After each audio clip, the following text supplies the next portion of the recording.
Is this when I start dancing? Yes, this is when you dance. Yeah, Mikey, you're better for that.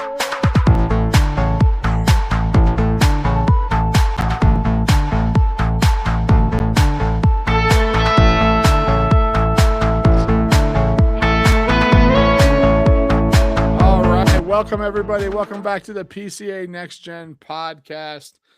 We have the whole crew here today and a special guest, Mikey.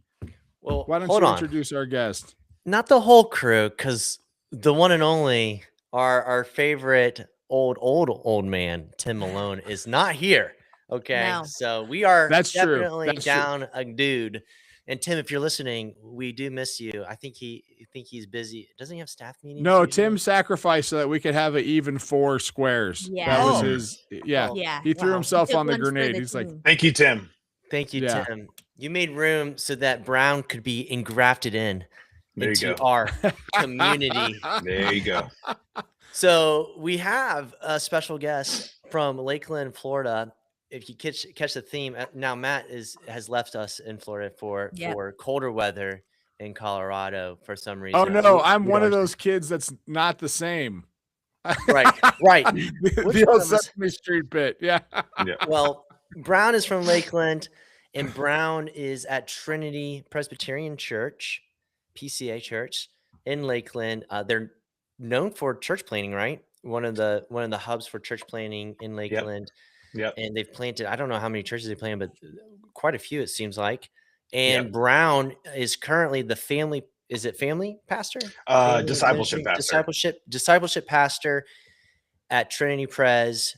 And he started that job in August. But before that, he was doing the youth ministry with middle school, high school students. And now the guy that he was discipling and raising up, Bud, Yep. is running with that. And so Brown is a friend of mine because he would run this huge conference in the state of Florida called Southland that Matt has actually participated in. I've participated in. Laura's participated in.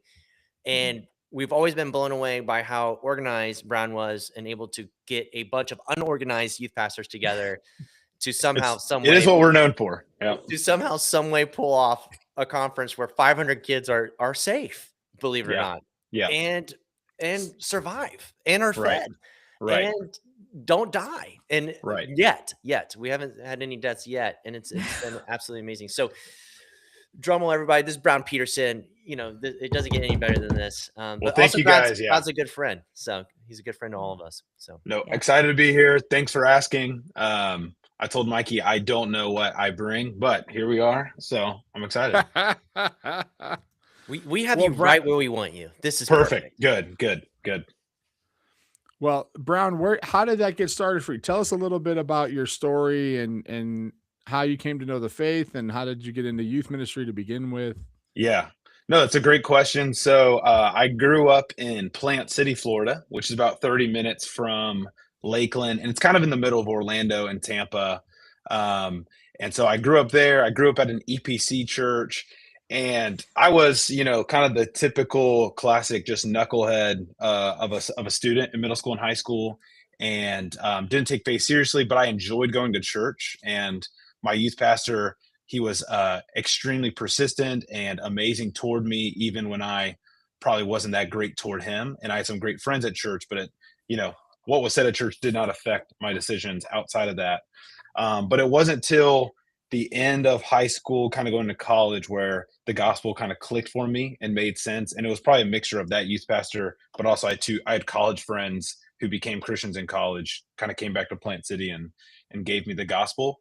And then, so now, I'm following Jesus. I'm wanting to learn more about God's word. And, I'm just trying to just read as much as I can and learn as much as I can.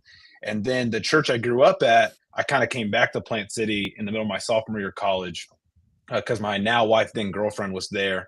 And I was like, hey, do you have an internship or something? And so he was like, yeah, because our founding pastor retired. And so our youth pastor was the interim. And he was like, hey, you can be the part-time youth guy. And I was thinking, hey, I'm 19. I'm cool, revival's about to happen with these students. And so I start learning what does it mean to teach and to disciple and to care. And of course, that did not happen at all. It was hard work. It was humbling, but it was something I just grew in love with. And so I think I just fell into ministry by accident. And I just enjoyed the work, and the church wanted me to keep working there. And so that role turned into full-time my senior year of college. And then I stayed at that EPC church for about a little over 4 years. And then I moved to Lakeland and started working at Trinity Presbyterian Church, the PCA. And I was going to seminary kind of part-time throughout that whole thing. And so that's kind of the quick story. So I've been at Trinity. I tell people it's like winning the lottery. Like, my head pastor, our number 2 named Timo, have changed my life. And they kind of have brought color to how I see people in the world and God's word and our mission. And it has dramatically affected me in every way. And so I'm just beyond grateful for them. And so it's just been fun being here now over 8 years. And my role has changed the past, 8 or 9 months. And so, yeah, that's kind of the quick story. Wow, that's it's wild to hear your story and other people's story. I kind of got brought into youth ministry like fresh out of high school. Was kind of an unofficial assistant youth director, not paid, of course, and was running a middle school, with a parent. We were paired up. All enthusiasm, no brains. Yeah. Oh yeah. Literally no idea what I'm doing, but it was absolutely so fun. Not. Yeah. No. Yeah. But excited to do it. Didn't know what 100%. I was doing, but man, I was 100%. all in. Yeah. 100%. Yeah. It's a 100%. miracle I or any of my kids survived. Yeah. Where did you go to seminary? So I went to RTS Orlando, and so it probably took me, I think, just over 5 years. And so I did that, and then I got ordained, I think, 3 or 4 years ago. Okay. So, yep. And so, tell us about the position now. So you were, tell us the evolution of your position from like, you're the only guy. Yes. Right? Yeah. So it's actually, so before that, so I left my church, my previous church. There's just some things happening, and I was like, hey, I need to bring my family somewhere else. And so we were worshiping at Trinity before they paid me to be here. And I just loved, just loved the church. And so I was here for about 6 months. And then the assistant student ministry director position opened up here. And so I was the assistant to the main guy. And his name was Shane. And Shane just the culture of this place, but he helped me understand the gospel in ways I had never heard it before, how to care and shepherd people in ways I had never seen. And so I worked with him for about 18 months, and then he transitioned. And so I became the lead guy then. And so after that, it was just me. And then I had an intern. And then after the intern, I pitched the session like, hey, I need a full-time guy and a full-time girl under me to help me. And so then that happened. And the session was amazing. They approved that. And so Bud was that person that I hired during COVID. So a special year for him. His first, discipleship groups were on Zoom with middle school boys. Which was crazy. The worst. Yeah. And so he was my boys' discipleship coordinator. I had a girls' discipleship coordinator. And so it was us three for a while. And then really I just started pitching the session our student ministry team, like, hey, we're going to try to raise up our own church leaders. And so since then, we've added to like previous students who have finished college that we'll hire back who feel called to ministry. And so we're just trying to build our student ministry workers from within. And so now I have Bud, who's the student ministry director. He's about to graduate from RTS. We hired a guy named Tucker, who was my student. He was in 8th grade when I came here. And now he's, so now he's at RTS. He's working for the student ministry. We have 2 full-time females helping the student ministry as well, who are amazing. And so it really is this great team. But to our high schoolers, we're trying to put a vision in front of some of them, like, hey, we think there's a real call to ministry. We don't know what that looks like yet. And so it's been fun to watch that kind of grow and develop. That's awesome. Yeah. But you talked about going to the session. and pitching, needing some more help. Yep. And I can't help but think of a story. Like when I asked for my first assistant, I went to the session meeting and the pastor was on board, but he's like, you got to pitch this to the session. And I always felt like I'd love to hear Laura and Mikey, like your experiences. Like, I always feel like it's just a crapshoot. You never know what's going to happen in a session meeting. Yeah. You never know. No matter what's on the docket, you never know which way the wind's going to blow. You know who might think some ways and other ways. So I'm pitching this, and this really accomplished, retired, esteemed gentleman on the session basically shut down the whole conversation and said, with a kind of stately Southern accent that I won't try to do, but Yeah. this is in Miami, and he said, I read an article today that kids are choking themselves for fun. Like, just blurted this out, and I was like, oh no. Yeah. And his takeaway was, if Matt needs more help, let's give Matt more help. Yeah. Wow. That's the application. And it was, there are very few moments in life where I was smart enough to keep my mouth shut, not address what was said, and let it benefit me. Man. There's a guy behind Mikey. Oh no. Yep. Look out, Mikey. It looks like they're playing golf. That's what I'm seeing here. Oh. I was sorry. I was like, yeah. See, like I'm scared for you. This is Seven Rivers. Welcome, guys. These are people that I have to somehow employ and keep from absolutely destroying our ministry. You absolutely need to bang on that window and mess up their backswing. Yeah, that's a really nice golf swing. I think I pitched that she should join our team. Maybe I should do that. Mikey, See, I just Mikey, like. Go ahead, Brown. Well, I was gonna say, I just like ahead. the Santa Claus pictures in the background. That's nice. There's all kinds of chaos. Yeah. Which is the perfect thing for this podcast. And Mikey perfectly demonstrating my point of, you never know what's going to be said or what's going to be done. Right. Yep. Is he gone? He's gone. Yeah, I think he's having issues, but he's like, I'm out of here, guys. Do you have any crazy session stories? No, thankfully I haven't had to go to a session meeting, so I'm thrilled about that. No, but what I will say is, I'm just so thankful for the guys who have gone on my behalf to, to the session. So I've had that where I've had youth pastors go to bat for the student ministry, but also for me at times. And so I'm thankful for that when you have a team. And even though I can't be at the session meetings, thankfully, other people have had to. You are not required to go to the not session required. meetings. You can go. Anybody can go to a session meeting. Go. But why would you? But exactly. So, but no crazy session stories. I have been fortunate enough to just be under leadership of great sessions through the churches I've worked with. So I'm very thankful for that, who they have been so supportive of youth ministry in the church. So that's my story there with sessions. No, and also thankful when I went, and I just pitched the idea and they were on board and they were excited. And so they granted that. And so it's been fun to watch, the church really back, hey, we're trying to play the long game and disciple these students in sixth, through eighth grade, where they're trying to figure out who they are and who God is. But we want them to know the church loves them, that when they think about the church, it's a place they want to be at. And then when they learn, how to sin better in high school, we've already had that equity and trust in. And so it's been fun to watch that. Yeah. So what has the pivot looked like for you, Brown, to go from the head of the youth ministry now to?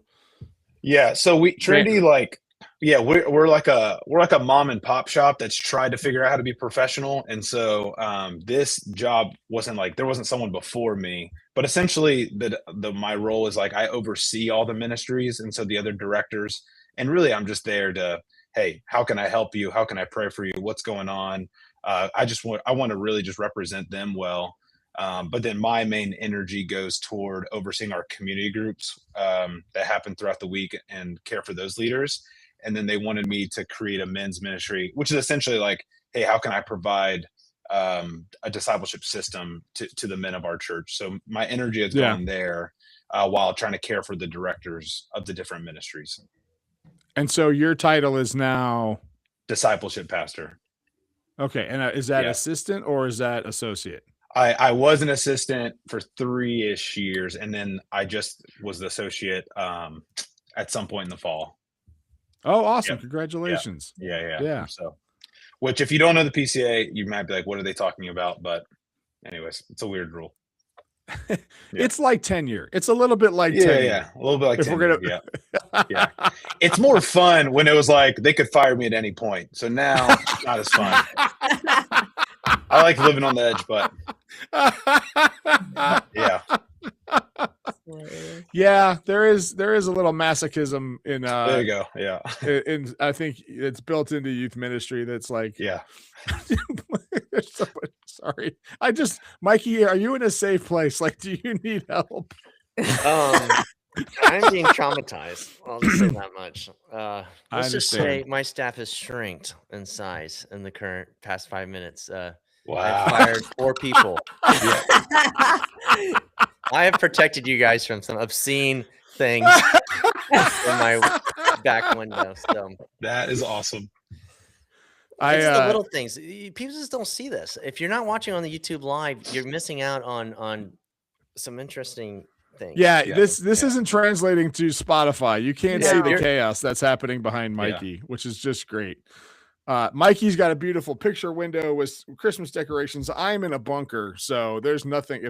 If you guys see anybody behind me, then it's bad. You need to let me know. Yeah, playing golf. Yeah. So, someone's been lying in wait behind my couch this whole time, just to get me on screen. Yeah. Wow, I had something I really wanted to ask, and I'm just so distracted right now. I know. I'm so sorry, guys. This is my fault. No, it's just I had a doctor's visit recently, and they were doing a pretty mandatory screening. This is why I was asking you, Mikey. And they said, do you have a home? Just generic questions. Do you live in a house or in a and they said, do you have a place to live? And then they said, do you feel safe there? And I said, no. And they looked at me, and I said, I have a 17-year-old daughter. I do not feel safe. No, you're not safe. There's no safety when 17-year-old daughters are around. There is nothing more conditional than the love of a 17-year-old daughter for her father, and it is 100% based on how much you pay for Starbucks. See, Brown, this is what's coming for you as a father. I have 2 daughters. Yep. When my daughter was born, I wanted a boy first to help protect the daughter that would eventually come. Mm-hmm. That was the only reason why I wanted a boy. And then we were blessed with just a girl. And that's when I took up competitive shooting. There you go. That's when you knew. I said, if I don't have an army, I need a force multiplier. So I will be a competitive pistol shooter. Yeah. That's amazing. That was my approach. And Mikey's who we're trying to protect our girls from. He's got 4 boys. They're just 4 dogs. 4 dogs. They are. Mikey, what's the ages of them? I have a 7, 5, 2, and 0. Dude, 0. Wow. But we only men are allowed to measure in 0. The problem right now. Man, the 2-year-old is quite chaotic. So he's intense. His name is Barrett. We nicknamed him the Bear. The Bear. Nice. He's living up to it. And he's huge. And he absolutely either loves his little brother or wants to kill it. We don't know. Yeah. The hug each day wanes. Like as he's hugging it, are you choking the baby or are you loving the baby? What is occurring? It in moments it can be the death choke, but in moments it can be he's choking you. I love my little brother. So I think he's learning that this baby's not going anywhere. So I think that's the problem right now. He's like, wait, this guy is staying here. And he's not going anywhere. Yes, he's here. That would be frustrating. I can see that. Yeah, he's taking my mom from me. What is this? Yeah. I'm fine for a little while, but not forever. Yeah. No, my son. It's Our forever. dynamic with my daughter was very interesting in the sense that she always was a part of the youth ministry from the get-go. And was like started out as the mascot, and as she got older, she turned into Hayden Panettiere from Remember the Titans. Oh Yeah. That's like, awesome. As like a 8-year-old, she would yell at high school boys like, "Hey, knucklehead, get in the van!" Like just get in their face. She was like a little enforcer. And I was terrified. And so like when she was like in 4th grade, we had to pull that out.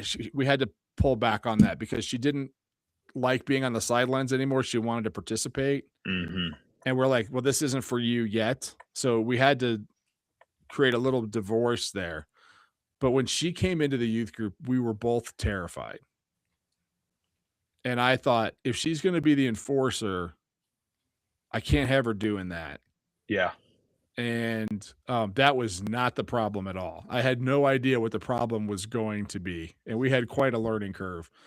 The problem was the way we played at home. My wife is very polite. My daughter and I are not. Mm. And so at home, in the safety of our own home, we would be quite rude to each other for sport.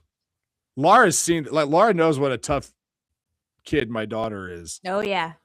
I love Catherine. I've seen her at Morph, she's awesome. Oh yeah. Yeah. Like she could be a youth director right now and she's 17. She's ready. So like, she's, and, but like at home, we would call each other names and we would harass each other and it was fun. Well, then she started doing that at youth group. And it's like prison rules. You can't let one of them like run off, so we had to learn how to play together in public. I was like, you can't call me that. Yeah. Yeah. I did it wrong too. Like I would come back twice as hard. So that was a funny, you guys are in for that too. Well, Brown, you might be okay. Yeah. We'll see the bear and the other boys. Yeah. We'll give Mikey a run, but yeah, mine are okay so far. So, the 3 of us guys have transitioned to different levels of leadership in youth ministry. So Laura, I want to put you on the spot a little bit. Mm-hmm. What are some of the best things that you've experienced with leadership above you, specifically from a woman's point of view in a field that's kind of dominated by guys, but is incredibly dependent on you as a professional woman? Yeah. I've been so fortunate with the leadership, whether it was at Redeemer Church, here at Spanish River Church. I've been so fortunate with the leadership and the guys who I have just felt like have been in my corner, who will go to bat for me, who are supportive and encouraging in what I do, and see the value in what I do as a woman in ministry. And so I know that's not everyone's story, but for me, that has been my story. And so, I think, yes, we don't move up to be a pastor or anything like that, but in the PCA, but I think what's been really neat is just throughout the years, I've had leadership just give me more responsibilities. And that for me, like at first I was like, oh man, this is a little scary. But now it's like, oh, okay, like they see that I can handle more responsibility and see the value in what God has called me to. And so like here at Spanish River Church, I oversee the whole middle school ministry. And so in some ways that was kind of for me like moving up and I'm no longer the assistant. Like now I'm leading a ministry and have had people on my team that I kind of oversee in some ways. So I've just been so fortunate. And that's I'm so thankful for that. Is there something that you would give to somebody that was going to go up from being like a solo guy that was going to either get an assistant or a second helper, was going to move up to supervise more youth leaders? Is there some keys to success that you would give them? I think bringing women on staff. Yeah, as far as bringing women on staff, I mean, I think just I don't know. For me, what's been I think helpful is just, and I don't know how to explain this well, but I think just remember sort of where I came from and like where like your story, I think in that, and I don't know if that's really a success.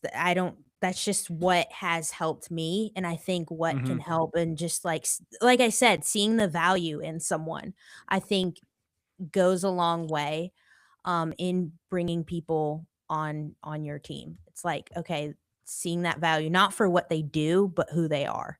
And so that's what I've seen is like, oh, they value me not just for what I do, but for who I am as a person. So I think that makes all the difference on a team is the care. And I think that's what makes it successful, is truly caring for your people. Awesome. Thank you. Yep. I appreciate that. I did kind of put you on the spot with that. Yeah. But Brown, back to your story, kind of tell us about Southland. Tell us what that looks like for anybody that's not in the area, not in Florida. What is it at its core? What are some of the things that you guys do? And then your role in that. Yeah, so Southland Student Camps is really old. It's probably about 60 years old. And so I would mess up the history, but essentially together and they're like, hey, what if we do youth ministry events together, whether it's retreats or summer camps, but let's get in the same room. And so that's morphed over time. And so there's been a lot of great directors and leaders and team members of Southland to put on different summer camps or different winter retreats like we just had this past weekend. And so I was kind of brought on the team, I think 6 years ago or something like that. And so I had never heard of Southland. I didn't know anything about it, but other churches connected to Trinity were like, hey, you should bring your middle schoolers to this retreat. And I was like, oh, great. And there's other PCA or Reformed churches, like, it'd be awesome. And so I fell in love with it. And then I kind of was brought on the team. And I just loved the heartbeat of what Southland was trying to do, which was to connect like-minded churches, mainly in the state of Florida, though in the summer, we have a few churches in the Southeast that come to our summer camps. But hey, what if we connected to each other? And when students would get to know other students of other churches, and they would build friendships. And so I just loved the vision. And then some transition happened, and me and another guy named Brandon kind of took over the leadership of Southland 4 or 5 years ago. And so since then, I've just tried to carry on that same story of like, hey, how do we get churches mainly from across the state of Florida to connect? How do I've tried to create some like trainings or gatherings for student ministry leaders just to like, hey, let's just vent together and encourage each other and pray for one another and steal good ideas from each other. And then let's just go out to lunch. And so we do that each semester. We'll provide free trainings and discipleship systems. And then the other cool thing that we've tried to do is to connect with different college campus ministries. And so we say we want to be a bridge. And so the RUF Pastors of Florida, as well as other college ministries, I have relationships with them. And so seniors will give me their phone number and what school they're going to, and I'll connect them to college campus ministry. So, before a student even steps on the campus, they have leaders of college campus ministries reaching out to them, because I'm sure we all know, like, a student when they go to college needs to find that community right away, or there's a good chance they will slip away from the faith. And so it's been fun to build those relationships with those RUF pastors. And then the campus outreach is a part of my church. So relationship with campus outreach directors. And so that's really what I've been trying to do, and just reach out to churches and still provide fun camps and retreats for students, but really care for the student ministry directors as well. Yeah, I would say that's one of the most cool things that you've added to. That's really all Brown.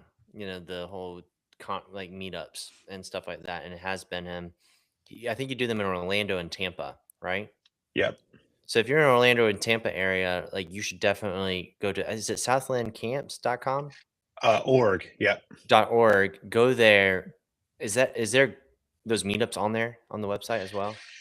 Maybe this semester we're doing like a Southland one day, so they're actually coming to Lakeland anywhere. And so I think there's churches. I think Jimmy has said he's going to come from Laura's church. Yeah. And then maybe some in Jacksonville. So we're trying to make it a longer day. So hopefully we would make it worth it for people who are driving quite a distance. Yeah, I mean that's one of the great things that I think Brown's leadership has added to the table. Something that obviously we care about as on CDM and doing conferences too, but really creating those like that interconnecting network of youth pastors rubbing shoulders together and going through life together and getting trained. I forget you'll bring in like speakers, right, to come and do those events. So we've had the creator of the Sing Just Together journal. He came and he's done a discipleship kind of class for youth pastors. We've had Ben Cant from PCA Orlando talk to us about small group ministries. So just things that pertain to student ministry and getting us all in the same room to hear from one another is just always fun. So I'm selfishly planning it so I can just steal all the good ideas and exactly. So and actually I'm in a context where we just had our first conversation as a group of PCA churches, youth leaders and PCA churches here in Colorado Springs. Monday night is the first time we've had that conversation. I don't know any history, but there's nothing here like that. And my experience has been the youth ministry that I came to know Christ in was a part of a network run by a woman named Dee Dee Freemeyer, who was kind of a pioneer in that. Now this was like when the wheel had just come out, fire was still new. Yeah, right. This is a long time ago. I'm aging myself. But when I started helping my youth pastor, it was a big deal to get to go to that meeting and be in the fellowship. Like I wasn't even in the fellowship, but I was like, a hanger on. I'm the guy behind the guy in the office, like handed him the post, like, hey, boss, don't forget this, Yeah. And so that was like defining for me. And then like whenever we went to camp and whenever we went to retreats, which we all did together, I was jealous of the pastors and the youth leaders that were buddies. Right. Because they were friends at camps and retreats. Yeah. So I have a lot of questions on my mind that I'd love to hear from each of you. Kind of like, what was your experience with that? Why do you think it's necessary? Why do you think it's crucial? I mean, I think it's absolutely crucial. Like what have you experienced in that way? Obviously, like Brown, you're doing it, you're leading it, you're spearheading it, not starting it, but carrying the torch. Mikey, Laura, like just kind of your thoughts.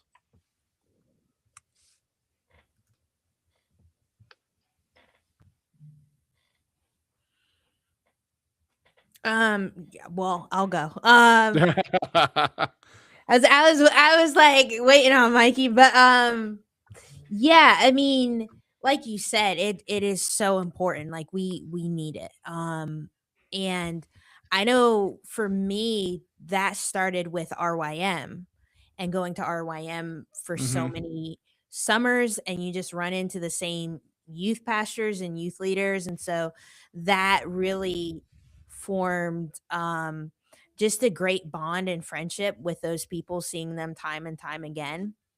And then that started like when I was in Jackson, Mississippi, a lot of the churches who went to RYM, then that kind of started a little bit of a network there. And John Parrott, who's now I think the resource director with RYM, was at a church in Jackson. So, and then he kind of started this network. So, I mean, and then having it at Southland, I mean, the camps that you guys do are awesome. And so it's just fun running into the same people, time and time again. And picking up from a conversation maybe you had last time, or just that encouragement of and support. Or it's fun when they remember something that you said, or a prayer request, and then they follow up with you. You're like, hey, when you said, and it's like, wow, okay. So yeah, we need it. That's what keeps us in the game. I think. Yeah, absolutely. Ways. Mikey? Yeah, sorry. Go ahead, Brown. Well, I was going to say, just to echo what you said, like at my last church, I've taken student ministry groups to like the really big camps, and they really are great. Like there are way better camps in Southland that put way more thought into making sure the games are elite and all those kind of things. But what I love about Southland is just what you said, Laura. It's just the relationships, and like they're and so the students are having a ton of fun, but really like you're connecting with other people, and you're saying that, hey, this is something I'm wrestling with at my church or with my parents, and do you have any wisdom for me? And you really are building. I know y'all have had David Kelly on here, and David Kelly is like the Southland. I call him the Southland pastor. I mean, I just tell him his one job. He's the GOAT, and I tell him his one job: just go encourage the student ministry leaders. Just go connect with them, and he's amazing at it. And so I've experienced that myself, and so I'm hoping others are experiencing that at our events.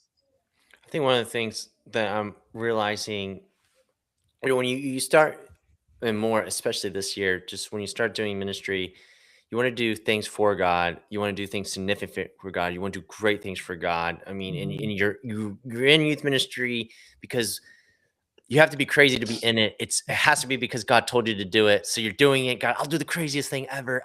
I'm doing youth ministry, okay? And I'm sending it, and I'm giving it away, and I'm going after it. And then I think at some point you realize, well, it falls flat. Like I'm doing all this work, I'm doing all this effort. Yeah. And I don't know what you're talking about. And you're like, man, it's really not hitting the spot for me.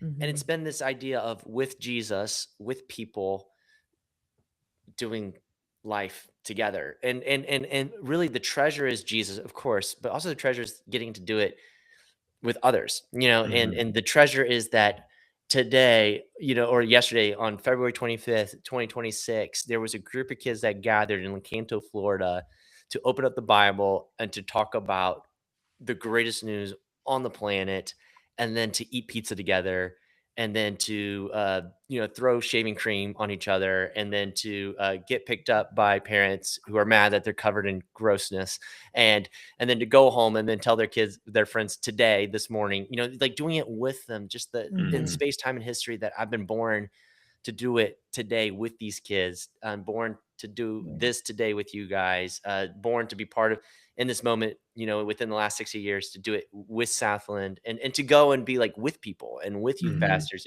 and with others, really that's where the significance has come, is in those relationships, not so much in doing the great events, the great things, the great conferences. Really has been the with part of all of it. And that, I mean, sadly, it's taking me way too long. But it just takes some of that edge off of having to perform, and to be able to just go to Southland and just be like, I'm so glad to see Hudson Rollman. I'm so glad to go there. Hudson! And so glad to see Brown Peterson, and just catch up on family, make jokes, laugh, chug a root beer, and then carry on. It's just great. And it's the it's the joy and the treasure of doing it with people on this planet in this moment of time. So I that's what Southland really has been for this last 60 years, has been creating that. That's what obviously Stephen Estock's vision for this for the PCA is to invite people to do this with each other. And it's really, really, I think there's something there to that, especially, I mean, I don't know about you guys, but I'm a for God guy, and like, God, my life's not going to matter if I don't do anything great and significant for you. God kind of being like, hey, it already matters. I'm with you, man. The God of the universe is with you, Mikey, and with us. And that actually, I feel that the most when I get on like these conversations with you guys, or I get on these camps with you guys, and I walk with people who've walked where I've walked and who have walked and are walking alongside me. So it's those subtle reminders that we need, especially when we get lost in the professionalism of trying to do ministry and getting the paycheck and trying to do a bunch of things. And that we need to remember those things. And Southland provides that. It really does. I mean, it really does. And has offered that. So, and Brown will meet with me, guys, by the way. He will drive to Dade City halfway to come see me. So I love that. Like, that's another. Well, if you buy me lunch, I will. Yeah. No, you're actually the one who's been buying me. If you don't remember. It's all about the food. It's all about the food. Right. Yeah. You mentioned Hudson, and I want to just give him a shout out publicly, because I was in Jacksonville 2 weeks ago for a family funeral that I was officiating. And I was so I wanted to meet Hudson. We've only talked online, and he made time for me right before he went on a retreat. And so I was so excited to meet him that I took time away from my family funeral to meet with him, and he took time right before you go on. The most stressful time of a retreat is those hours before you leave, and he had breakfast with me, and I just think he's the most awesome guy. For me, as someone who grew up in a pretty fractured household, it shaped how the kind of household I wanted to create for my family. And I think as someone that grew up in serving in youth ministry in an environment where we were very much on our own, very much not understood by people in other positions, that's my big desires. I want people to feel like they belong. That we're, that they have a people, we are your people. We do understand. We know what it's like to buy 27 blocks of Velveeta cheese and what it looks like when you're going through the checkout line. Or baby oil. Just been there. Yeah. Or, a ridiculous amount of baby oil, and people are just like, what are you doing? When you walk through like the produce aisle or the fish aisle, and you're like, oh, I could use that. And you're not thinking about a recipe. Yeah. That's a special kind of been there. Yeah. Been there. All the above. Yeah.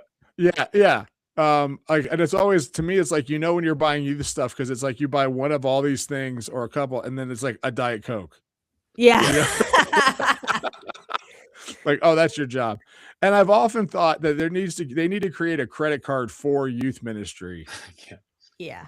Because one time I actually had, and my wife almost left me over this, but I had 2 trips in the summer that were week long, that were 12 hours apart.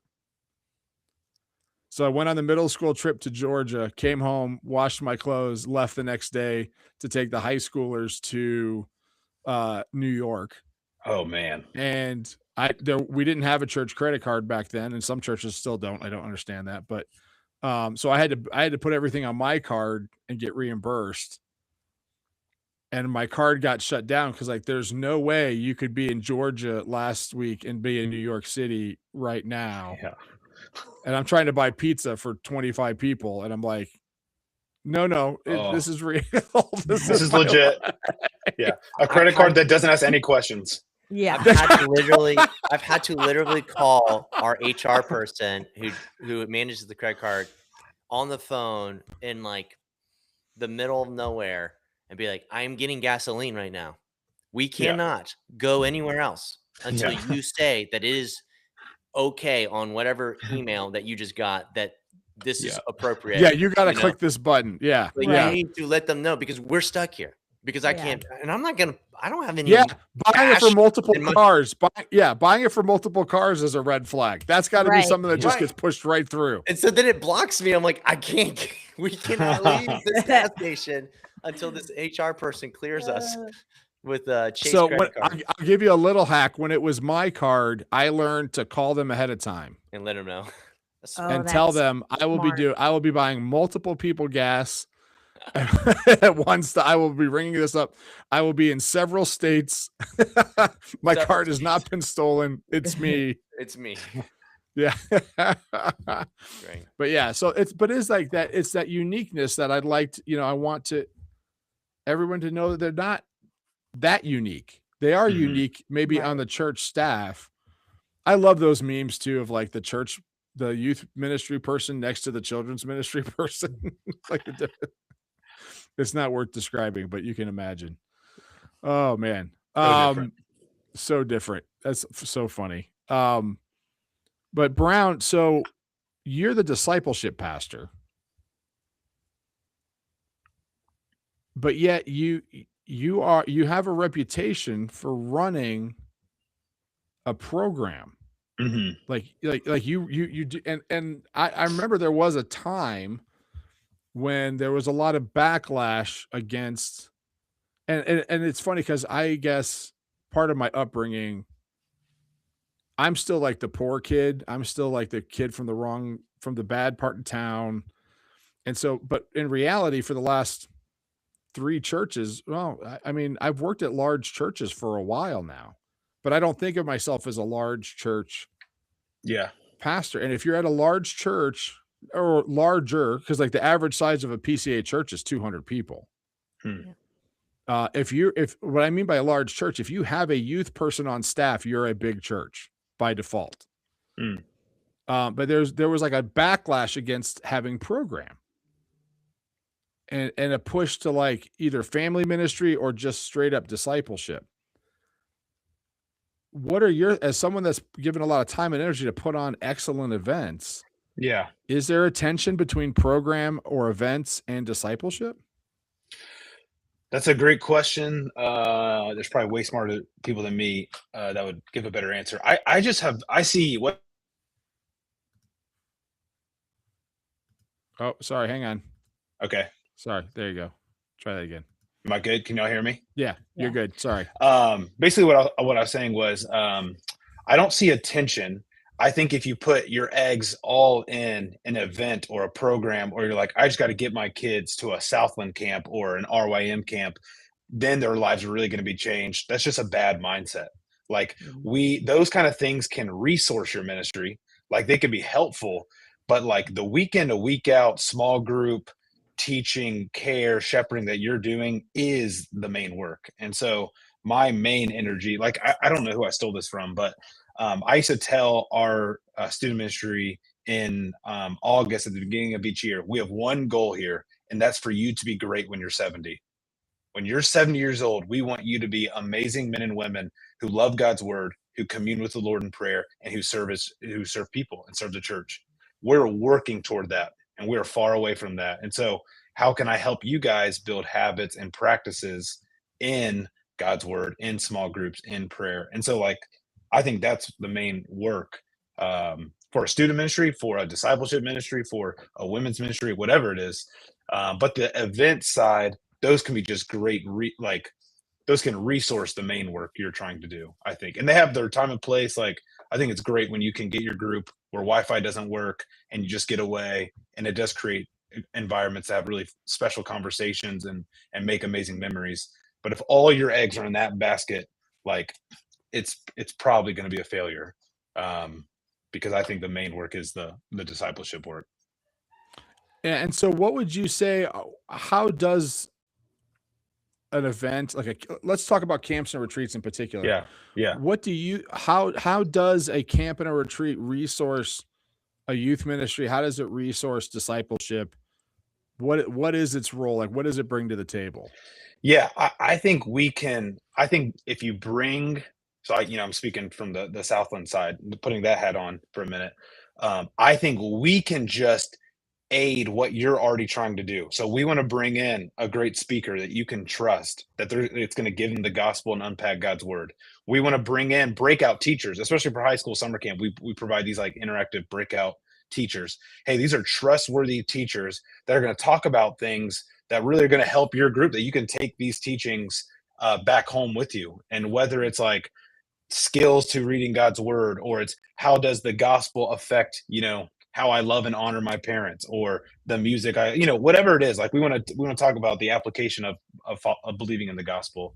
We want to provide really a lot of fun. We want your groups to laugh a lot and make crazy memories. And so it's going to bind you guys together. Like I tell people, one of the great reasons to go to a camp is you get to be in a smelly room for 6 days and you're going to like it speeds up relationships, to be in a smelly room where it's kind of hot or it's too cold or whatever it is, and you just like each other more, or you're forced to be in a van. Like those things really are great.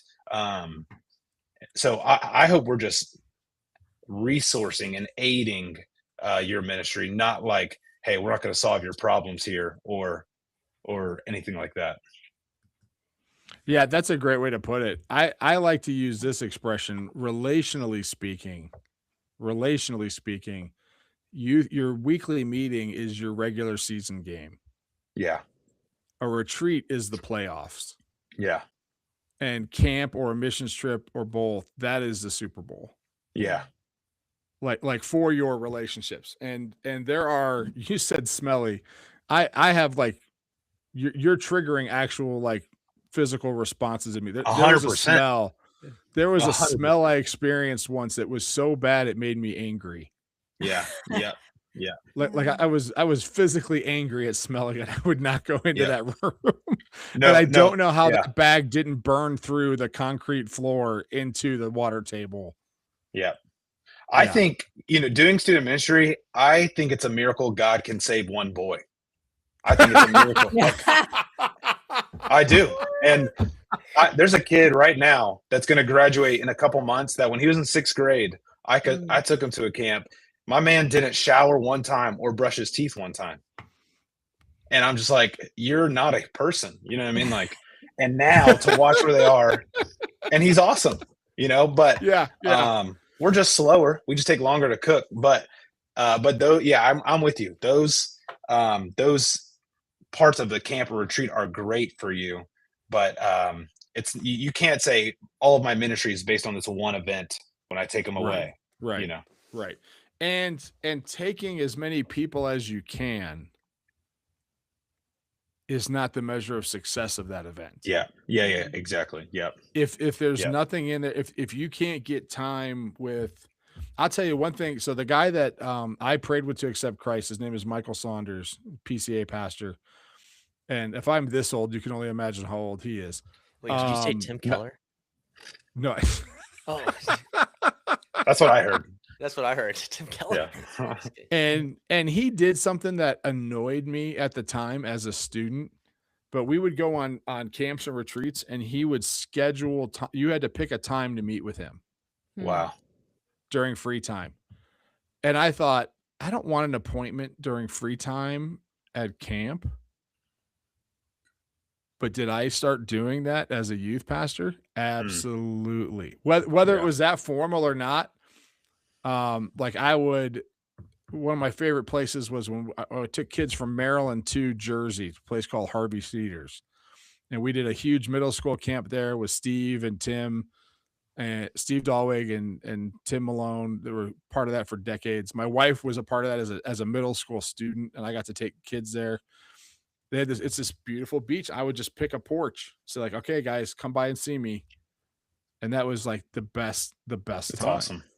Yeah. And so 100% Brown, like, it's really thankful that you and your team put the time into this, because our local ministries need things like this to rally behind.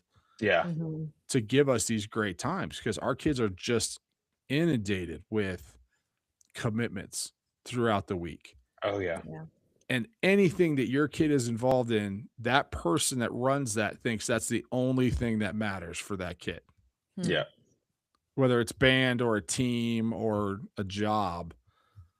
And they really use people up and for the success of their team or their performance, and put another championship or another first in state on their belt. Yeah.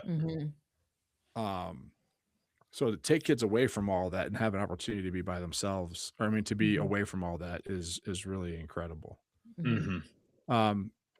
Brown, thank you so much for hanging out with us. Really appreciate it. It's great. I'm kind of putting you on the spot, but like, we kind of like to give a hack, a tool, a book, anything that like you love that you use on a regular basis, that it doesn't have to be connected to what we're saying. Okay. Anything that you got in your back pocket like that if you were teaching a youth ministry class, I'd at least say this for 5 minutes. Do this, read this, have this. Well, let me throw a plug real quick. There's this podcast called Trinity Presbyterian Church podcast. You should listen to it. Tim Rice preaches on it. Brown Peterson preaches on it. Timo preaches. There's great preachers preaching at Trinity. You guys should listen to it. It is good. Guys, it's good. It's huge. The amount of misinformation you are hearing right now. What are you talking about? Are you talking about the that one? Our head pastor name is Tim Rice. Our church is bad at like teaching doctrine. Like we don't do Sunday schools and things like that. So we were like, hey, how can we get richer theology to our people? So we created a podcast. Well, those are just our sermons. Yeah, listen to the sermons, guys. Okay, all right. We created a podcast. That's the trick. Here's the other podcast. That's the secret to everything. Anytime a pastor writes a book. There you go. The Compass and Map. Yeah, so that's our head pastor walking through the Westminster Confessions. But you won't know that, but yeah. But that's the trick. Anytime a pastor writes a book, spoiler, it's just a collection of his sermons. Yeah, exactly. Yeah, it is. Sorry. You share now. Sorry, I stole the resource, but I did want. No, that's good. I knew you wouldn't say that, but I wanted to let the world know. Yeah, what a great resource. I don't know if I have a ton of hacks, Matt, but I would say a couple of things. One, I have this journal thing. I just write my to-do list, and so it could be as simple as text this person, but just so I don't get lost in the many to-dos because things can slip. So I use something called the Full Focus Planner, but you could just use any journal. Shut up. Use that? Up. I love that thing. Yeah. So that's helpful for me. And I'll and sometimes before I, read the Bible or something, I'll just be like, I need to write down all the things I need to do today just to get it so I don't forget and then get to that. So that's been super helpful.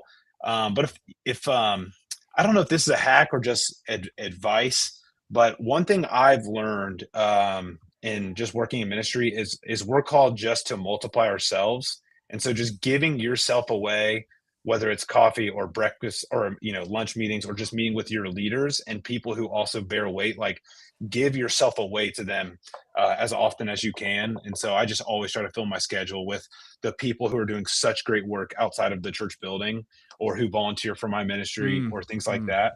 And so that's just not wasted time. Like I used to just think it's on my shoulders, but just as the older I've gotten, like we at the church do so little compared to our people, and we're equipping the saints for the work of ministry.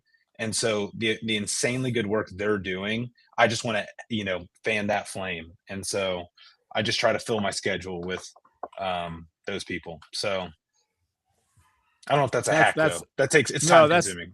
That's awesome. And that's a really, really good word. And I really appreciate that. And I've never talked to anybody else that used the Full Focus Planner. Yeah. You and me, which is Michael Hyatt. Check it out. I've actually stopped using it and I make my own now. Really? It's so expensive. Because no. Okay. I could talk for hours on nerdy, how to get stuff done stuff. But we won't. There's a lot I don't do in it. Like if you graded my journaling, it'd be an F, but how I use it is helpful for me. And that's what I've done. I've taken the pieces that were great from that. The problem is it's a great book to hold. Yeah, it is. But anyway, see, I'm doing what I said I wouldn't do. Thank you, brother, so much. Laura, I was going to ask if you wouldn't mind closing us in prayer. Yeah, absolutely. Thank you so much. Yeah. Heavenly Father, Lord, we come before your throne of grace, and we thank you that we can do that because of Jesus, and that we have access to you, our Father, that we can call you Abba, Father. And so, Lord, I just thank you so much for our conversation today. Thank you for Brown and the way that you are at work in and through his life, and your faithfulness to him and his family, and to Southland, Lord, and just the benefit that network and the camps and retreats are personally to Spanish River Ministry, and I know countless other churches in Florida and beyond. And so, Lord, we just pray that you would bless the work of his hands and his team as they continue to plan and put on these camps and retreats. And Lord, again, we thank you that we can come before you. I pray that this would just be a resource for other people that would bless them. In Jesus' name, amen. Amen. Thank you all. Hey, thank you. Thank you guys so much. Really appreciate it. All right. See you guys. Right. See you guys next week. Thanks for having lunch with us, and we'll see you next week.